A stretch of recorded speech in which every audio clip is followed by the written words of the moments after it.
It's another great day to talk about what happens inside the boardroom. Welcome to BoardVision, the official podcast of the NACD, the National Association of Corporate Directors. On this show, we share perspectives from leading corporate directors, discuss what makes boards effective, how they can help companies face challenges today, and become future ready.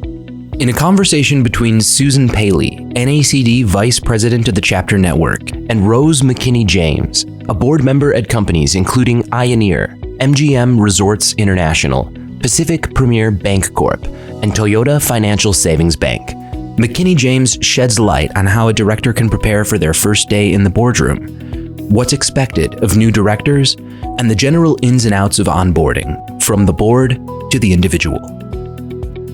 But first, a quick word about NACD's directorship certification.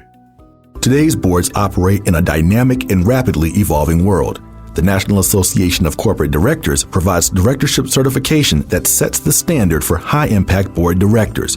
It's more than a certification. This is the premier program preparing directors to navigate a complex business and governance landscape. NACD's directorship certification will enable you to demonstrate commitment and create real value for your organization. Learn more at nacdonline.org.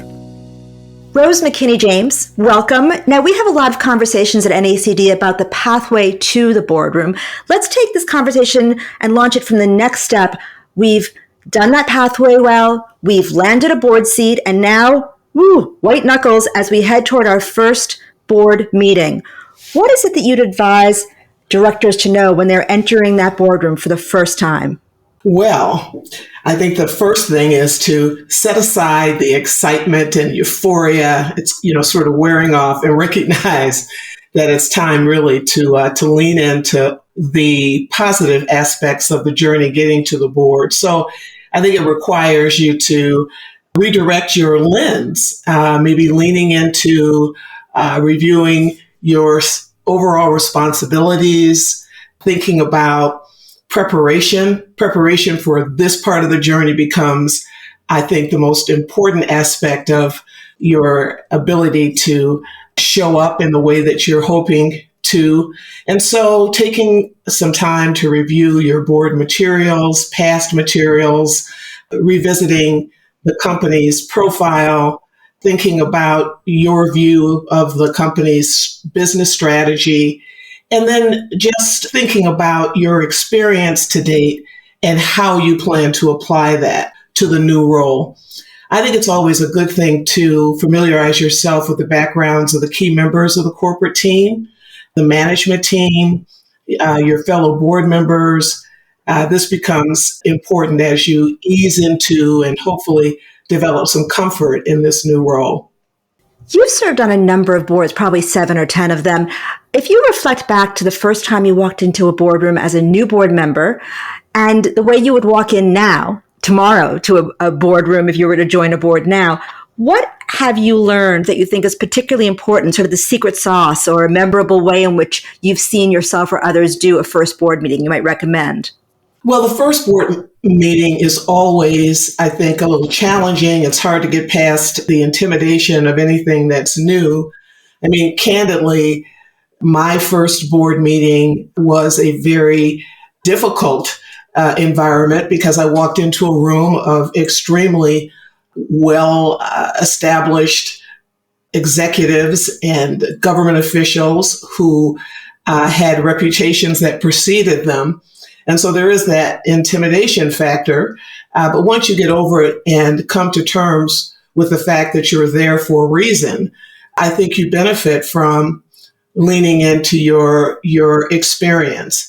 The whole notion of onboarding and figuring out how to integrate into an organization is best, I think, focused on your ability to feel comfortable in the setting. And my experience was one where there was no real formal onboarding. I think the advice that I offer is to make sure that you're a self-starter and that you begin to explore resources to help you acclimate to the board. And as I recall, one of the ways that I was able to do that was to turn to resources like NACD. And it's hard to believe it, but that was in 1999. So much has changed around the board experience over that period of time. And it is wonderful to know that now new directors have the opportunity to go through more formal onboarding and orientation. And I think that is critical to their ability to be successful. Yeah, so you mentioned you've been in the game for 25 years. Congratulations, first of all. That's quite a track record so far. I bet you're only getting started. And you talked about formal onboarding, which you did not have when you started out. With your experience now, what have you observed as the components of a formal onboarding process? Well, the important thing is to make sure that there is a process, that you are thinking about what it's going to take to be an effective member of the board. And so preparing and understanding the public profile of the company, spending time with the CEO, with some of the key staff members to include probably your chief financial officer, the general counsel who serves as the secretary of the board, and becoming familiar with the operational aspects of the board to management relationship. I think that becomes an important aspect of what you do in a formal onboarding setting. As I recall, I was simply given a binder, and the binder had lots of good information in it, but you need to have that context. And so spending time with individual members of the team becomes important, and also getting to know some of the leadership of the board. So you've probably had some exposure, as an example, to the chair of the GovNom committee, but finding an opportunity to spend time with the chair of the audit committee, if there's a lead director, getting some perspective from the lead director. These are some of the key aspects of finding your path to your role as a member of hopefully a collegial team of directors, and feeling prepared to really engage. So you mentioned in the beginning of our conversation, I think maybe I'm answering the first question, that one should hopefully be a self-starter. And I really heard that woven through your answer just now about selectively creating meetings with the CEO, the CFO, the GC, and so forth. That sounds like, as a director, I reach out and I create those appointments and those meetings one-on-one. Is there any formal, shall I say, training that's offered to me? Do I get called into a meeting if I'm a new director and get told, here's the deal, here's what you need to know? Is there anything such as that? Oh, absolutely. And in most instances, that is initiated by the general counsel. In some instances, the CEO facilitates it. And these meetings are held in advance of your first formal board meeting. And that's when you are provided with various materials, the annual report, as an example, the proxy, any other materials that will help you familiarize yourself and gain an understanding of how the company actually operates. So there's a range of ways, and a range of ways in my own experience, where you are invited to onboard, if you will, with the new organization.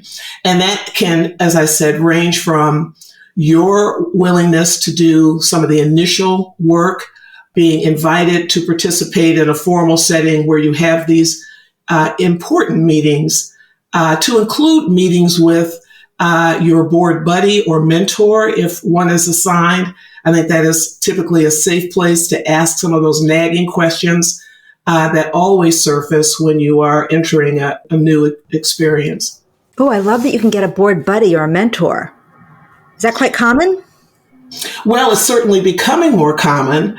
It is, I think, an important aspect of how you engage with the board to have someone who has the experience and can share with you perspective based on that experience, and be available to you for any questions that you may have, and to better help understand sort of the culture of the company. So I think having a board buddy, somebody who can walk you through both the formalities and informalities of a new company, can be very helpful. And I do think we're seeing that more often. Terrific. I can imagine that this then becomes a combination of those more formal activities that you said you'll be invited to those kinds of meetings and trainings, the independent ones you talked about creating one-on-one meetings, and the mentor makes a nice sort of combination of onboarding elements. How long does onboarding last? And here's what I mean. Is it that few weeks leading up to your first meeting and then you're supposed to jump in with both feet? Or is onboarding like a 1-year journey? You're actually onboarding the whole time that you're integrating for that year. When do you move from newbie to veteran and you're done with the onboarding usually?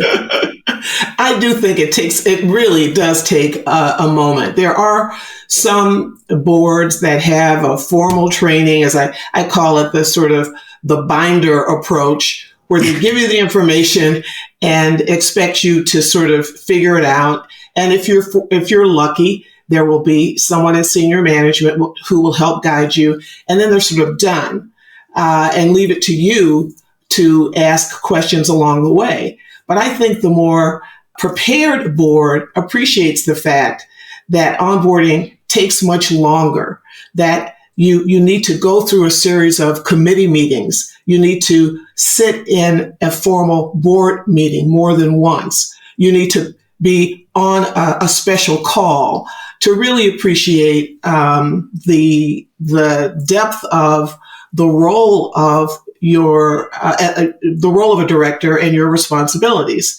So I think while it is typical to simply focus on the beginning, it is more critical to think about a longer term around the onboarding process to make sure that the integration of a new director is successful. Because at the end of the day, what you're looking for is an effective director, a high-performing board, and that really does require work. And I can imagine that onboarding gets accelerated when in your initial period of being a director, you're struck by a crisis at the enterprise, right? That can really season you quite quickly. Season is a good way to describe it, Susan, because as I said, in my experience, I've required to deal with transactions almost immediately coming on board. There have been unexpected incidents that require more board oversight and sort of an immediate responsibility to lean into the details of a crisis, if you will. And if you have not had that experience, if you're not a seasoned director, it can be very challenging. I think I read somewhere where almost a third of directors that have been appointed to S&P 500 boards in the past couple of years actually had no experience at a public company. And so it does require that you are at some point aligned with the leadership of the board so you better understand what to expect. And that should be a part of, I think, the orientation and onboarding process. I think some of our listeners might be rejoicing to hear that 3 out of 10 of them might get a seat on a public company board without having that experience before. That's good numbers. Well, that's it. There's definitely a shift. Definitely a shift. So, Rose, you've been helping us to understand how to get it right when you're onboarding. I think both from the perspective of the new director in the room and from the board, how to do it correctly. I can't help but ask the flip of that scenario. How can a board get it wrong? Or where have you, in your experience, seen a board not do onboarding in a way that's useful to either the individual or to the enterprise? I think in an instance where you have a board with many seasoned directors, over time, as they become comfortable with the company and their responsibilities, sometimes they forget the journey that they undertook to get their first board seat or to identify a path for becoming more involved in the process. So I think what typically goes wrong is either the assumption that a director is fully availed of the information that he or she needs to make decisions, and or a recognition that there is almost a requirement to make sure that everyone has a level playing field and understanding of the issues that the board is undertaking. So the lack of an orientation or onboarding process is probably a big fail and a red flag. An onboarding process that doesn't consider the full breadth of the requirements and the needs of a new director, a process that does not really prioritize the importance of onboarding and kind of relegates it to the non-gov chair without real input from other directors or key management. And so it's not a full opportunity for directors new directors to fully engage in the process. Yeah, it's amazing how many analogies I think there are to just our regular workday as an executive. I mean, how many times have we realized that we've used in a meeting a whole bunch of acronyms that we understand in terms of inside baseball at the organization, but the new person at the table, we lost them 5 sentences ago because they're still trying to figure out that. And you talked about availing them of the information. They really have to come with a level set. It's really important. And I think the other thing is, as I said earlier, I mean, there's really been a shift. And maybe shift isn't the best term to use, but a pivot, if you will, around what we're looking for in terms of new directors. We're looking for directors with very different backgrounds, with different experience, with different skill sets, whether or not it's tech or cyber or other aspects of business. And in many instances, these are individuals who've not had exposure to the public company structure.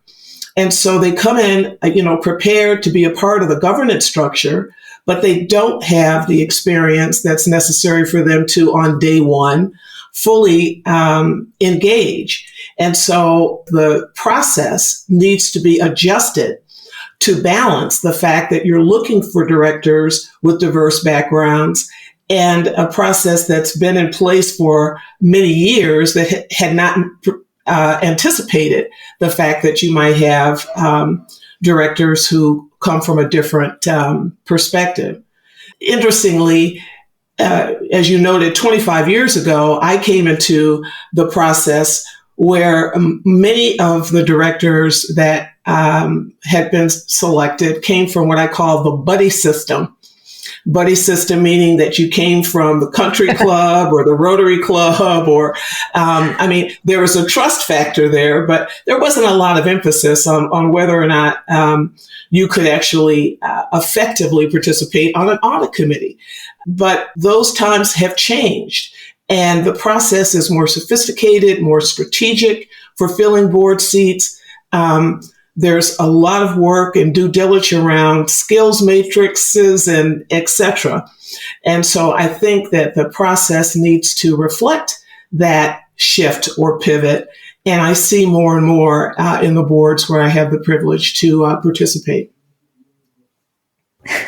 Yeah, on a previous podcast episode, our guest Nell Minow, who had been in the game for quite some years, said that early in her career, she noted that O.J. Simpson sat on 2 different audit committees. Which is, another example of the buddy system, taking nothing away from those who come from more non-traditional backgrounds. I mean, it's not the fact that he was an athlete, but the question is, was he really prepared, or anyone else similarly situated, to take on some of the more challenging and complex issues that come before the audit committee? I mean, I just think we have to be realistic around the skills that are required to be a director. And once you've gone through the journey of seeking a board seat, if nothing else, you can appreciate the importance of that role in corporate governance. Yeah, Rose, you've given me something to think about, because we use the phrase sometimes folks who are underrepresented historically in the boardroom, and it can be interpreted in a couple of different ways when we're talking about diversity in the boardroom and so forth. You've raised the fact that when we now are seeking experts in cyber, in various kinds of risk and AI, we need people who have not necessarily been in those seats before. So you've really given us a good perspective about what it takes to ensure that they are well equipped to contribute as appropriate to the board conversation. Precisely. It is so critical. So we've been talking about, I found myself in this conversation, and I think you as well, using the phrase new director. And it could be a little confusing whether we mean director who's new to that particular board that's onboarding them, or just new director to the world of board governance. So let's break it down for a minute. If I am a new director to a board and have seldom served in the boardroom, if at all, how would my onboarding needs differ from whether I'm an experienced director and just happen to be entering Acme Corp's boardroom for the first time? What are the differences in between those two experiences and needs? Well, I think the seasoned director understands the process. The seasoned director has already served on committees, in some instances may have chaired a committee. And so they understand the nuances associated with actual service. A new director is beginning to understand that process and probably requires some additional focus on the process to avail themselves of the ability to their experience and, in some instances, their unique skill sets. So I think the difference is basically one of experience and how much exposure you've had to the board process and the ability to determine how best to use your skills and when to lean in and when to listen, which I think is an incredibly important aspect of board service. And that, I think, is the real significant difference in terms of someone walking in brand new, having never served on a board, versus someone who actually is maybe new to the enterprise, but not new to the process. In that bit of your conversation, you mentioned listening and the critical importance of that skill or that talent. Help me if you would figure out the right balance. I've heard two things. I've heard when you join a board, lay low, listen more than you talk. You're the newbie. Don't go in with a I know what you need to do conversational attitude. I've also heard that's old news. The pace of business is too rapid now. The needs are too extreme. We need to go in and be ready to contribute, opening our mouths. Where's that balance for you? What an interesting question. In my experience, the important thing is to speak up when you have something to contribute. I do think it's important to listen and to gain an understanding of the perspectives of your fellow board members. But I think, to your point, the need for important and strategic decision-making requires new directors to be comfortable sharing their perspective, particularly when a critical decision needs to be made. It is not helpful to sit back and to be perceived as too new to contribute. So I don't know whether or not I'm actually able to strike a balance, but I think it is indeed old news that you need to lay low, because the question is, what's the value proposition of your sitting in the room and having a seat at the table? That doesn't mean that you have to come in, what's the phrase, guns a-blazing or whatever. I think certainly showing some deference to your newness is appropriate, but it should not be a means of precluding you from making a substantive contribution. Yeah, I do hear a balance in your answer. On the one hand, though you talked about bringing value, those seats are hard-won seats in the boardroom, right? There's a line around the corner of people who probably wanted to earn their seat at that table as well, and we need to bring value, because it's no joke that we've landed there. At the same time, I appreciate that at the start of our discussion, you mentioned one of your first board seats, the room was quite intimidating, and there were a lot of, I think, ex-regulators or government folks there. You have to be able to read the room and read the culture and know how to bring that value, right? When to speak up. Exactly. And the more time you spend with the board and the more comfortable you become with the process, the easier it is for you to find the right time to speak up and to be an active member of the conversation. But there is an expectation once you secure that seat, that you are going to make a difference and that you are going to contribute in a very focused and substantive way. Yeah, indeed. So we've spoken about a lot of nuances around how to contribute, how to onboard, and what happens when we step in. Are there any stories or just, comments you can make to help us understand the differences in the experiences when coming onto a board for different types of companies? So it could be your experiences at publicly traded versus privately held versus large nonprofits, or maybe across differing industries or geographies. What can you recall about those different experiences? Well, I have been very fortunate, and I have served on all three of those. So a large nonprofit, a foundation board. I've served public boards and private boards, and the experiences are very different. The dynamics are very different.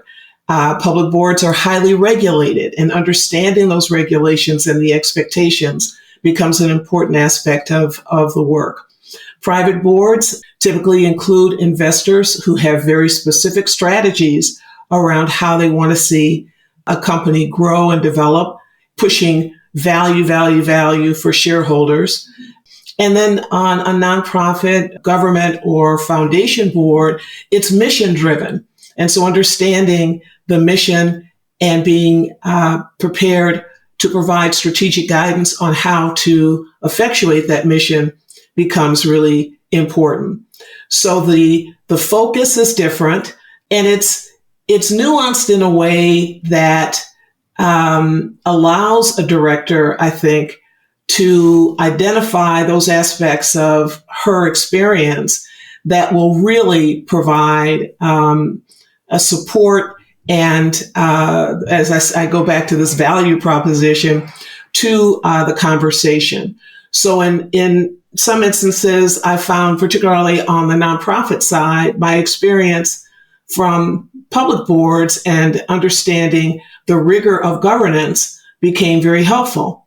When I was on a private board, it was difficult for me to initially appreciate the difference around the focus of a director being more of an advisor and bringing the richness of experience to a conversation. So the nuances, there are definitely nuances involved in the different aspects of board service.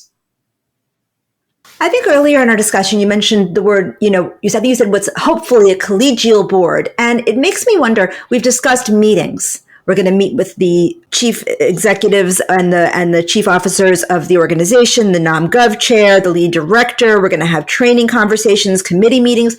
What about the less formal aspects? A board dinner the night before sometimes that I know is commonly held, the informal coffees and chats. What aspect of importance are those? I think they become incredibly important because that's when you're able to take a deep breath and expose sort of the human side of your presence. I think I mentioned that having a board buddy or a mentor becomes helpful. This is where the social aspect of board work surfaces. In some instances, there's an awkwardness. You're the new person, as you call it, the newbie. But being able to break bread with someone is a very different experience. And having just a basic conversation can help the directors gain an appreciation for what you bring to the table. They gain a sense of who you are and what your focus might be just by having a casual conversation, which you cannot always have, obviously, in a structured meeting. So they do become, I think, very important aspects of your board journey. And I appreciate boards that provide that opportunity. It's not always the case. In some instances, they think, this is an unnecessary step. And, we're here, it's all business. We're simply going to have our meetings. Then you look to the sidebar, that opportunity on a break to simply grab a cup of coffee with a director that you want to say hello to. And that connection can make a huge difference when there are more tense conversations and differences of opinion on how to approach problem solving. Yeah. I mean, not only are you talking about bringing our humanity and our humanness into this and the foundation of all these things being relationship, but I can imagine that when I sit across from you and a hotly debated topic is on the table at a boardroom, and I have a little more window into your heart, into your mindset, into your way of being in the world, I perhaps can understand better where you're coming from. I mean, has that been an experience you've had?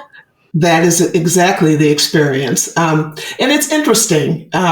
There's also this unfortunate underlying issue around why you might be at the table. This notion of either being the diverse candidate or being the cyber person or being the environmental person. And to be able to demonstrate that there's dimension well beyond kind of that initial thought, and avoid being pigeonholed, if you will, or narrowly focused on a single issue, having those conversations gives greater perspective and gives you the opportunity to display your depth. And as I said, I think it's incredibly important to have those opportunities to show that you are more than a statistic. And for me, that's become an important aspect of my board journey. And as I was listening to you explain that experience, I couldn't help but think, yes, inside the boardroom and probably outside the boardroom, probably in our executive roles, in our organizations, in our staff. Yes, absolutely. So speaking of taking an executive experience into the boardroom, what, for somebody who is making that leap, going from strictly having an executive career, going into their first ever boardroom seat or board seat, what might surprise them about that leap? Well, the first thing you learn is that you don't know as much as you think you do. But I think just the sheer amount of power that is vested in a board seat, the responsibility for oversight, the opportunity to really engage in providing strategic guidance, that you are not limited to the four corners of a job description and sometimes your comfort level.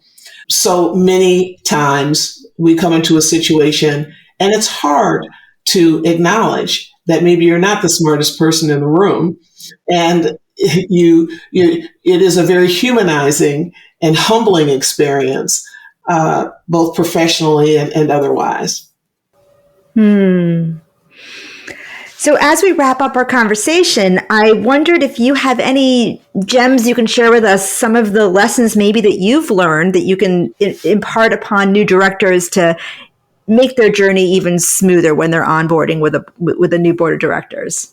Well, I do hope that new directors appreciate the importance of due diligence. As I mentioned, it's incredibly important for you to find your comfort level and to be willing to explore the company, understand the culture, take the time to really orient yourself beyond that board binder and to look for opportunities to both be curious as well as to think through how you will make the best contribution to this new board. I think it's important to sort of manage expectations and not view this as something that requires you to be in charge on day one. That, like the journey to get to the board, the journey serving, it is a journey to serve on a board, and making sure that you find both personal and professional satisfaction in advancing your role as a director.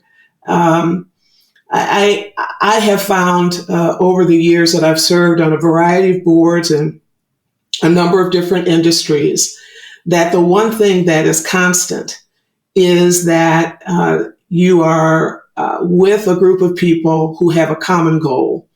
And in most instances, that common goal is to make sure that you are advancing shareholder value, that you're appreciating the importance of understanding and engaging with all of your stakeholders, and that you're just bringing your best authentic self forward. If you can do that, then I think you're on the path to having a very positive and productive board journey. Beautiful. Thank you, Rose. You mentioned that it is a journey, and we appreciate you lending your wisdom to everyone who's on that journey at some point in their lives. And I think that I might suggest to our producer, we subtitle this episode, Onboarding, Getting Beyond the Binder. Beyond the binder. I love it. You've had a lot of experience with being handed a binder, and it sounds like we're changing, that game is changing. Yes, indeed. I am hopeful that we will always think beyond the binder and find ways to really create dimension when it comes to the onboarding experience. Fantastic. Well, thanks for being a part of this experience. We appreciate you and appreciate the wisdom you've lent us. Thank you so much. I've enjoyed the conversation. Me too. That concludes this episode of BoardVision. We hope you enjoyed listening. Please subscribe and join us next time. Until then, visit nacdonline.org to stay informed about the latest resources NACD has to offer, such as memberships, certification, national or chapter events, and our content, including reports, articles, and Directorship Magazine. That's nacdonline.org. Thank you for listening.